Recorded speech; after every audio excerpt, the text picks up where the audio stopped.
Engine ভ্যানে করে আমরা যাচ্ছি, নেমেছি কাকদ্বীপের 2 কিলোমিটার আগে। 20 টাকা করে ভাড়া, ফাঁকা জায়গায়, এখানে কোনো বাস চলে না, এখানে নয় টোটো আর নয় ইঞ্জিন ভ্যান দিতে হবে। এটা করে দিয়ে ভ্যাসাল ঘাটে নামতে হবে, ট্রেনে ওখান থেকে তোমাদের ভ্যাসালে। আমরা ট্রেন আছে, ট্রেনটা খুব ভোরের তো, অত সকালবেলা আমরা উঠতে পারিনি, ট্রেন ধরতে পারিনি বলে আমরা সরকারি বাসে এসেছি। সরকারি বাস ধর্মতলা থেকে 75 টাকা করে ভাড়া পার হেড। আমরা দুজনে এসেছি, 150 টাকা নিয়েছে। নিয়ে আমরা নেমেছি কাকদ্বীপের থেকে 2 কিলোমিটার আগে নেমে ওখান থেকে এবার আমরা ভ্যানে করে ইঞ্জিন ভ্যানে যাচ্ছি। দেখো গ্রামও পরিবেশ, এখানে পুরো গ্রাম, সমস্ত রকম গাছপালা আছে, সব গাছ তোমরা দেখতে পাচ্ছ। গাছের বাগান, ফাঁকা বাগান আর বাড়ি, আর ধানের গোলা, আর ধানের গাদা রয়েছে, ধান গাদা, যেটা আগে আমাদের ওখানে দেখা যেত। এটা প্রচুর ফাঁকা জমি, ধান চাষ হয়, তবে বছরে একবারই চাষ হয়। এই যে শ্যালো করে যে ফসলা জমি, যেটা গরমের চাষ আমরা বলি, সেই চাষটা এখানে হয় না। সেটা এখানে সরকার, এখানে নাকি পঞ্চায়েত কোনো পারমিশন দেয় না। এখানে জল মানে ট্যাঙ্কের জলেই মানুষ ব্যবহার করে, আর ওই জলেই খাওয়া দাওয়া সমস্ত কিছু ওইটাই হয়। কল বসাতে এখানে নাকি পঞ্চায়েত পারমিশন দিচ্ছে না, বন্ধ করে দিয়েছে। এই জন্য মাঠে ঘাটে যেখানে ইচ্ছা শ্যালো বসিয়ে যে ধান চাষ করে দেওয়া হবে না। যদি ডিপ টিউবওয়েল থাকে তাহলে সেখানে চাষ হবে। ভালো ভালো সুন্দর সুন্দর বাড়ি আছে, কাঁচা বাড়িও আছে, সব রকম। এখানে মানুষ এখান থেকে কলকাতায় যাচ্ছে, 3 ঘন্টা লাগলো আসতে ধর্মতলা থেকে। 3 ঘন্টা পরে আমরা নামলাম। টোটো করে এখানে নামতে হবে, নেমে এইখানে সমস্ত দূরযাত্রার গাড়িগুলো এখানে স্ট্যান্ডে রাখা হয়।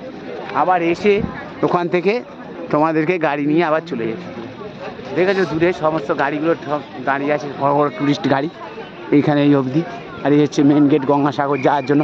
এখান থেকে এবার আমরা ভ্যাসালে উঠবো। দেখো মেন গেটটা দেখো, আর মানুষ কাতারে কাতারে মানুষ যাচ্ছে, দেখো কীভাবে মানুষ যাচ্ছে। চলুন আমরাও যাচ্ছি, ওদের সঙ্গে হাঁটছি অজানার উদ্দেশ্যে। সবাই হাঁটছে, সবাই এই মানুষগুলো তারা গঙ্গাসাগর থেকে ঘুরে চলে আসছে, আর আমরা গঙ্গাসাগর যাচ্ছি। এই যে সমুদ্র দেখো, এখান থেকে টিকিট কাউন্টার, ওইটা ওখান থেকে টিকিট কাটা হয়েছে, চতুর্দিকে বাঁধা চলছে। এবার আমরা ভেসেলে উঠবো, এটা করে আমাদের যেতে হবে। এটা হচ্ছে, এটা বকুলতলা, হ্যাঁ লট নম্বর 8, এটা লট নম্বর 8 ঘাট। এই জায়গাটার নাম তাহলে কি? এইটার নাম এই লট নম্বর 8। ও, এটা জায়গাটার নামই লট নম্বর 8। আর ও পাশটা হচ্ছে মেদিনীপুর। হ্যাঁ, ও পাশটা হচ্ছে না, ওটা এটা চর।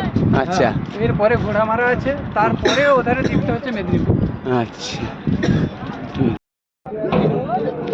আমরা যেটা দাঁড়িয়ে আছি এটা স্থায়ী জেটি, এটা সারা বছর চলে। কিন্তু দেখো ওই পাশে একটা, দেখো যেটি দেখা যাচ্ছে, ওটা অস্থায়ী। এটা ওই অনুষ্ঠানের পরে ভেঙে ফেলা হবে। পৌষ মাসের এই যে সংক্রান্তি নিয়ে যে স্নান করতে আসবে মানুষ, সেই সময় একটা দুপাশে দুটো হচ্ছে স্থায়ী জেটি।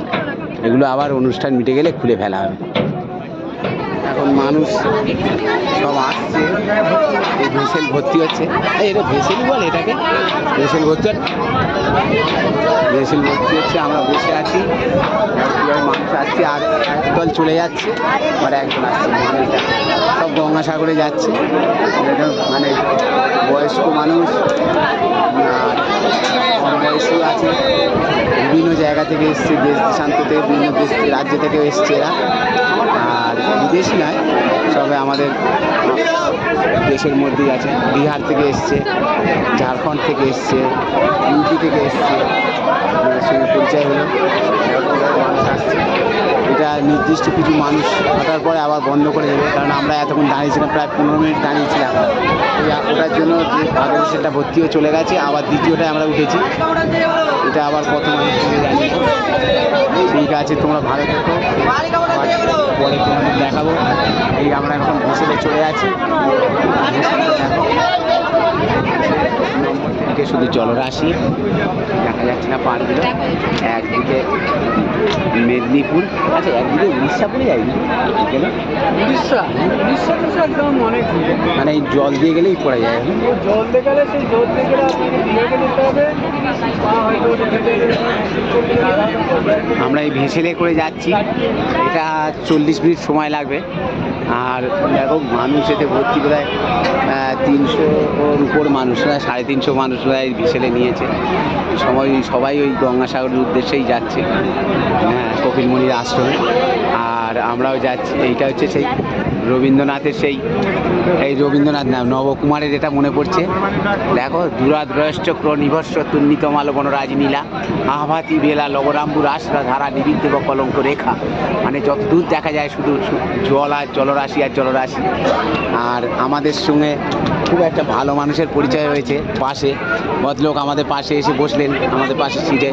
আর এটা পাখি কি সুন্দর, দেখো পায়রার মতন পাখিগুলো, দেখো দেখতে পাচ্ছি তো আমরা পায়রার মতন পাখিগুলো বসে আছে। দেখো ভেসে যাচ্ছে, ওরা একটা খাবার খায়, সেই খাবারটা এখানে রয়েছে, আমরা দিতে পারছি। আমরা একটু ভিতর দিকে রয়েছি, যারা ধারে রয়েছে তাদেরই সুযোগ হবে ধোয়ার। পায়রার মতন ভাসতে ভাসতে যাচ্ছে, দেখো। আর একটা জিনিস হচ্ছে, ভালো মানুষের সঙ্গে পরিচয় হচ্ছে, তাকে দেখাচ্ছি। এটা হচ্ছে আমাদের ওনার ছেলে, বাবুর নাম হচ্ছে সমরেশ গিরি। হ্যাঁ, সমরেশ গায়েন। আর এই বাবুর নাম তপন গিরি, সমরেশ গিরি, তপন গিরি। হ্যাঁ, তপনবাবু হচ্ছেন স্বদেশী এবং দেশমাতৃকার একজন বড় ভক্ত, কথাবার্তায় বুঝলাম। হ্যাঁ, উনি খুবই দেশকে ভালোবাসেন, সেন ওনার কথাবার্তায় বোঝা গেল। এবং আমার সঙ্গে খুব পরিচয়ে খুব ভালো লাগলো। এমনকি এই যে গঙ্গাসাগরে এসেছি, উনি আমাদের বলছেন যে আপনার কোনো অসুবিধে হলে আপনি আমার বাড়িতে চলে আসুন। এবার নেমে পড়ছি, চলে এসেছি ভেসেলে করে, চলে এসেছি। এবার এসে নেমেছি। এবার এখান থেকে আমাদের আবার অটো বা টোটো যা হোক কিছু দিতে, এই গঙ্গাসাগর বলে লেখা বড় বড় করে দেখা একটা এতে গঙ্গাসাগর লেখা আছে। দেখো আর মানুষ দেখো কেউ যাচ্ছে। হ্যাঁ, গঙ্গাসাগর কচুবেড়িয়া ঘাটে আমরা এসে পৌঁছেছি। এবার এখান থেকে অটো অথবা টোটো, ম্যাজিক গাড়ি, বিভিন্ন গাড়ি আছে, তাতে করে আমরা যাব। মানুষের হুড়োহুড়ি সমস্ত, আমরা দাঁড়িয়ে আছি, পরিষ্কার হোক তারপর যাবো। প্রচুর মানুষ, দেখো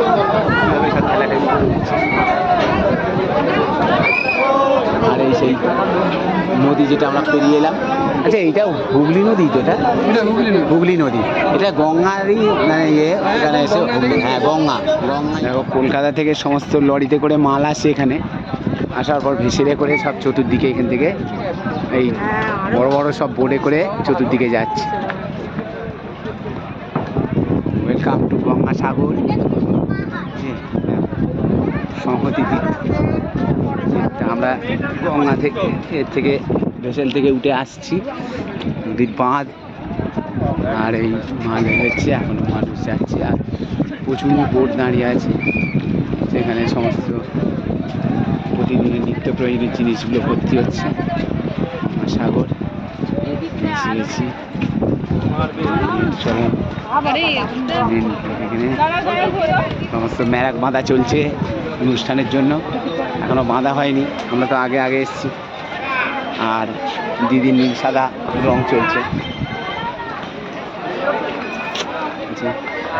পুলিশ সহযোগিতা করছে বিভিন্ন রকমভাবে, প্রশাসন সবসময় সক্রিয়। ঠিক আছে,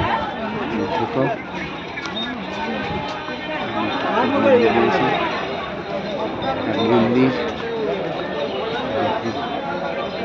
প্রণবানন্দজি মহারাজ, ভারত সেবাশ্রম সংঘের যে প্রতিষ্ঠাতা, সেই প্রতিষ্ঠাতা স্বামী প্রণবানন্দজি মহারাজের ছবি।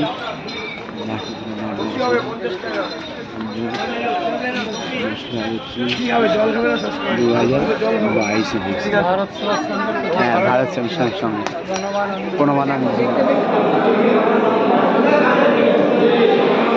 এখানে আমরা কপিলমুনির আশ্রমে এসেছি, শঙ্করাচার্য ভগবান।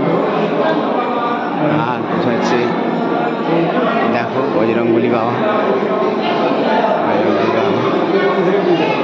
ভগবান শ্রীকৃষ্ণ, নারায়ণ না, যেটা হনুমানজি, রাম সীতা,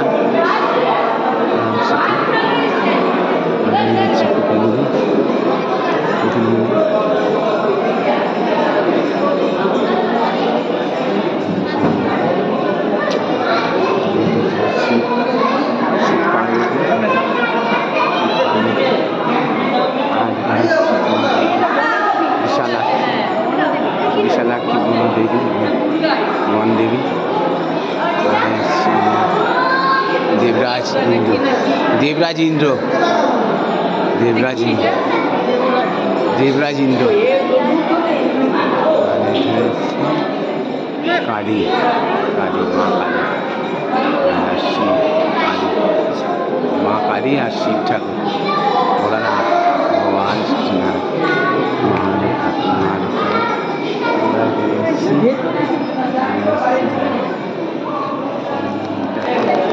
আমরা ঘুরছি,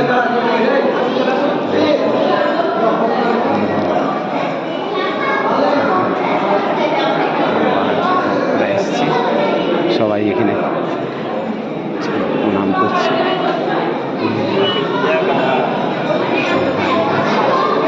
জয় ভগবান, এই হাত তুলে নমস্কার, এই ঠাকুরকে হাত তুলে নমস্কার করো, হাত তুলে নমস্কার করো। জয় ভগবান, জয় ভগবান, রেখে নিয়েছি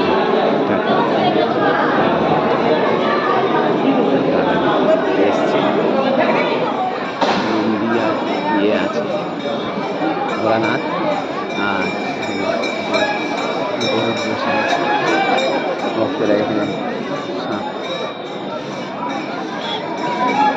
সিঁদুর আলতা ও শাঁখা দিয়ে পুজো দিচ্ছে আর মনস্কামনা পূরণের জন্য চতুর্দিকে এখানে সমস্ত তাদের মানুষ করা। তুমি ভালো করে ভিডিও হয়নি, এবার দেখো তুমি সামনে দাও, এখানে দাও বলো জয় ভগবান নারায়ণ। চতুর্দিকে লোকজন ভর্তি, মেলা বসে গেছে, রাত্রির সিনটা দেখাচ্ছি।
রস হয়েছিল, আর ফেনা উঠেছে দেখেছো? আচ্ছা, অতটা রস হয়েছিল, মোড়ে এইটুকুনি গুড় হয়েছে। এইটুকু গুড় হয়েছে। এটা কি গুড় বলে এই গুড়টাকে? পাটালি হবে।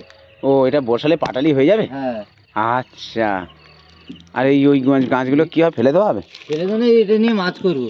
ও, এত ভিডিও করলে তো আমি পাগলা হয়ে যাবো। না না, তুমি পাগলা হবে কেন? আগো প্রচুর ভিডিও, যাতে আমার এত ভিডিও গেলে আমার হবে না মাই যাবে আদু। আচ্ছা, এই যে হ্যাঁ, এত ভিডিও করনি সব।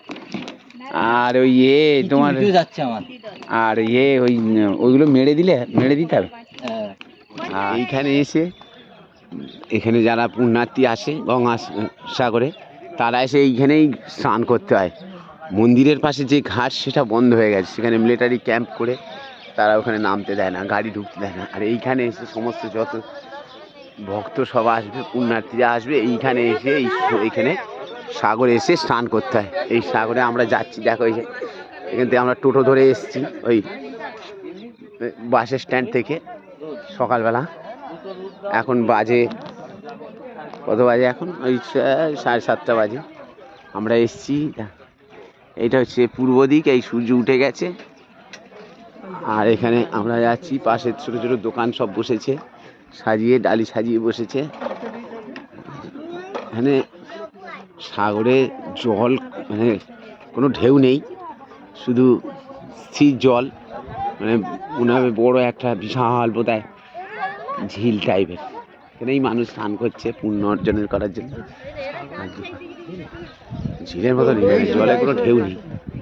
দেখো, আচ্ছা ভেতরে গিয়ে আবার দেখাচ্ছি, এখানটা দেখানো।